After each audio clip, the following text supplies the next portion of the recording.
मनोज तिवारी, रवि किशन निरहुआ जैसे कलाकार को भी मैदान में उतारेंगे कि वो उपेंद्र कुशवाहा के लिए वोट मांगे। चल रहे हैं कि पवन सिंह की वजह से उपेंद्र कुशवाहा लड़ाई हार चुके हैं। तो पवन सिंह की सभा में पवन सिंह के आगे पीछे वैसे ही नौजवान रहते हैं जिनको अभी वोट का अधिकार नहीं है। ये भी कवर करना बहुत मुश्किल है पवन सिंह को, क्योंकि उनकी सभा में इतनी हुड़दंग होती है। PIML का भी उम्मीदवार बहुत मजबूत है, इतने पागल और दीवाने होते हैं उनके कि वो काम ही नहीं करने देते। आखिरकार लड़ाई होगी CPIML के उम्मीदवार और उपेंद्र कुशवाहा के बीच। इंडिया गठबंधन और NDA के बीच। हाँ, और कांटे की लड़ाई होगी। नमस्कार, स्वागत है आपका CD पोस्ट लाइव में। मैं हूं मुस्कान। आपको बता दें कि बिहार में जब चुनाव होता है तो एक पर्व की तरह बनता है। जी हाँ, बिहार में ऑलमोस्ट सारी सीटें हॉट सीट बनते जा रही हैं और अभी जो सीट है काफ़ी हॉट वो है काराकट का सीट। आपको बता दें कि NDA के प्रत्याशी हैं उपेंद्र कुशवाहा और वहाँ पे पवन सिंह भी मैदान में आ गए हैं, निर्दलीय लड़ रहे हैं। और चलिए इस पर बातचीत करने के लिए हमारे साथ है वरिष्ठ पत्रकार श्रीकांत प्रत्युष।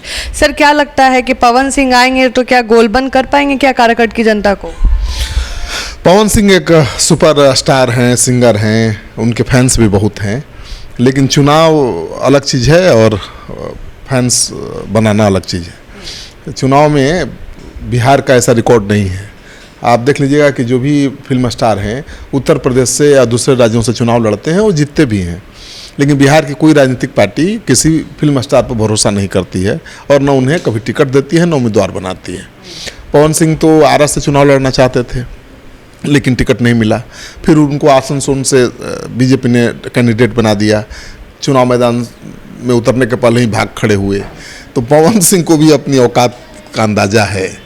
गाना गा लेना, लटका झटका दिखा देना और लोगों से ताली बजवा लेना, हो हल्ला करा देना अलग बात है, और चुनाव लड़ना और जीत लेना दूसरी बात है। पवन सिंह के कारण मुझे लगता है कि सबसे ज़्यादा फायदे में उपेंद्र कुशवाहा हैं, क्योंकि सब लोग मानकर चल रहे हैं कि पवन सिंह की वजह से उपेंद्र कुशवाहा लड़ाई हार चुके हैं।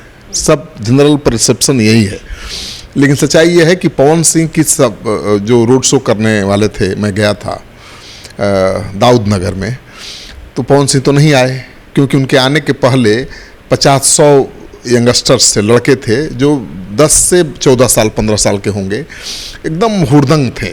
तो पवन सिंह की सभा में पवन सिंह के आगे पीछे वैसे ही नौजवान रहते हैं जिनको अभी वोट का अधिकार नहीं है।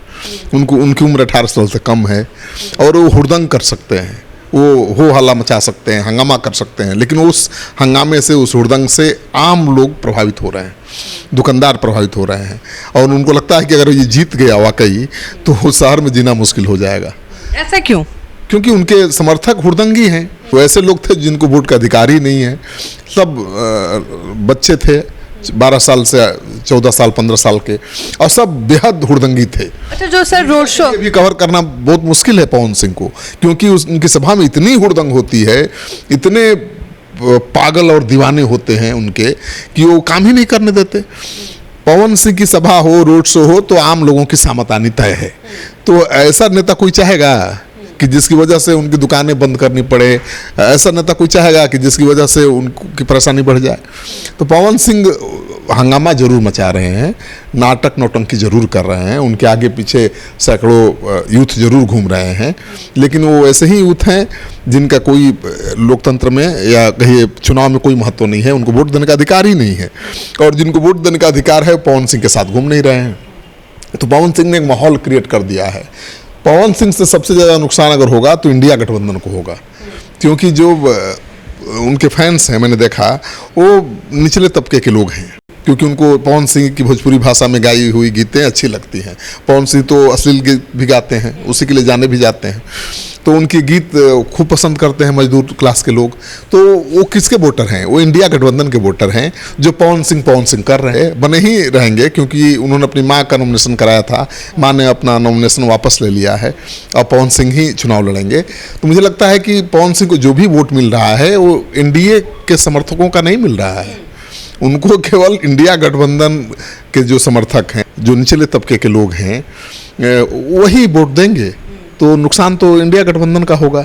मुझे लगता है कि पवन सिंह की वजह से जो परसेप्शन बना है जनरल कि उपेंद्र कुशवाहा हार गए या बीजेपी ने पवन सिंह को खड़ा करके उपेंद्र कुशवाहा को हराने की चाल चली है, ये सब बकवास है।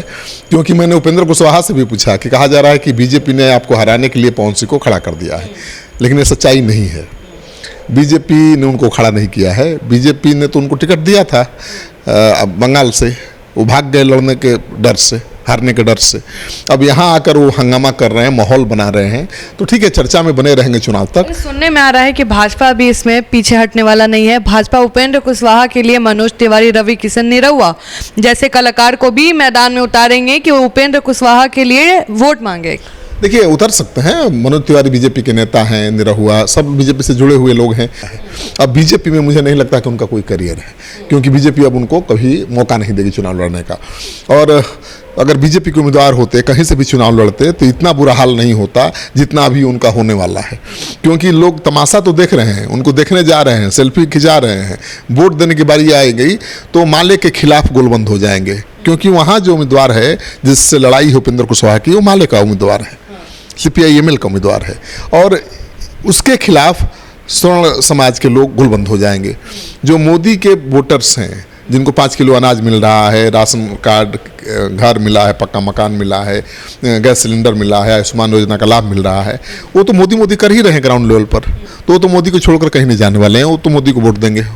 लेकिन जो 50,000 वोट पवन सिंह ला सकते हैं, लेकिन वो वोट किसका होगा? वो इंडिया गठबंधन का होगा। तो मुझे लगता है कि उपेंद्र कुशवाहा को बहुत चिंता करने की जरूरत नहीं है। आखिरकार लड़ाई होगी CPI-ML के उम्मीदवार और उपेंद्र कुशवाहा के बीच है, इंडिया गठबंधन और एनडीए के बीच। हाँ, और कांटे की लड़ाई होगी।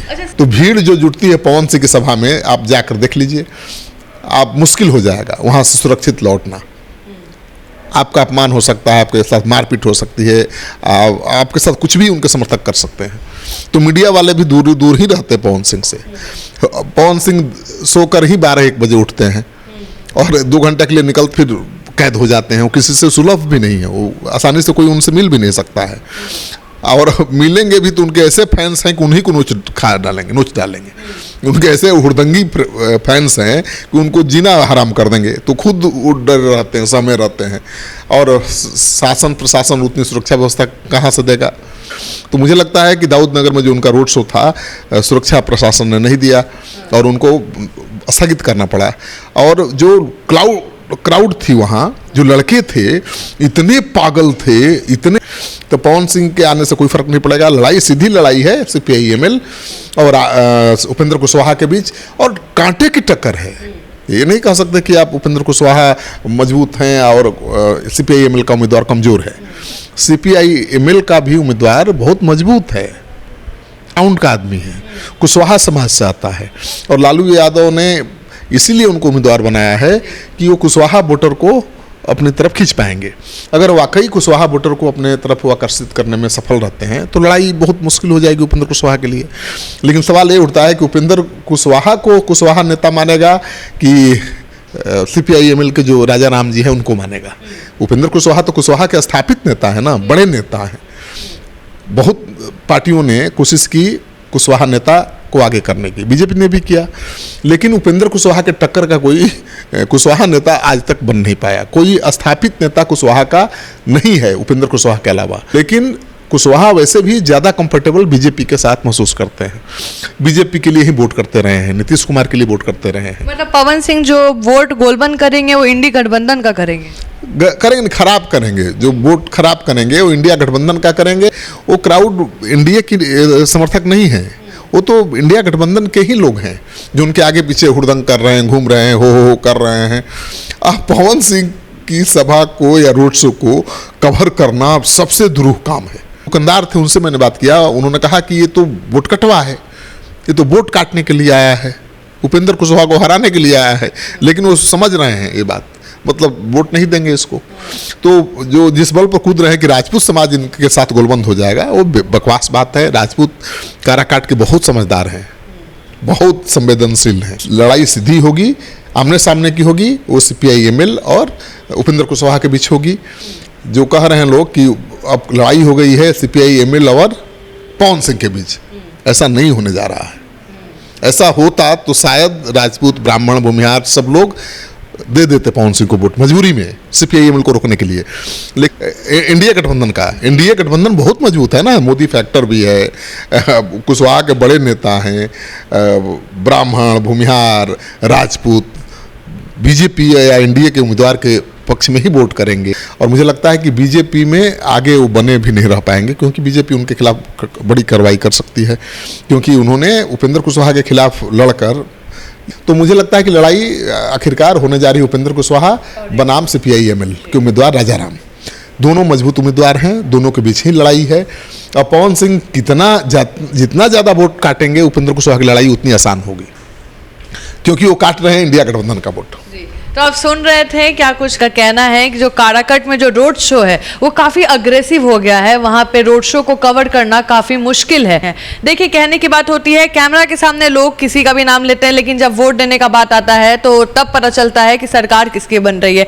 आप भी अपना ओपिनियन दे सकते हैं और बता सकते हैं कि काराकट से आखिर बनेगा कौन सांसद। इस खबर में बस इतना ही। आगे की खबरों के लिए बने रहे हमारे साथ। इस खबर को लाइक, शेयर और सब्सक्राइब करना जरूर समझें।